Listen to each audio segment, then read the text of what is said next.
সকলা দেবতা এটাই দেবতা পৃথিবীর সমগ্র বেদ বেদাঙ্গবর পর্বত গুহাত লুকুয়াই রাখিছে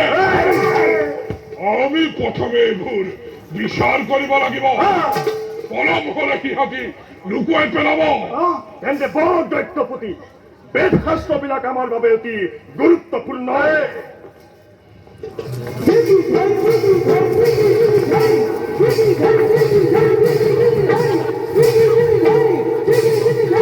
Take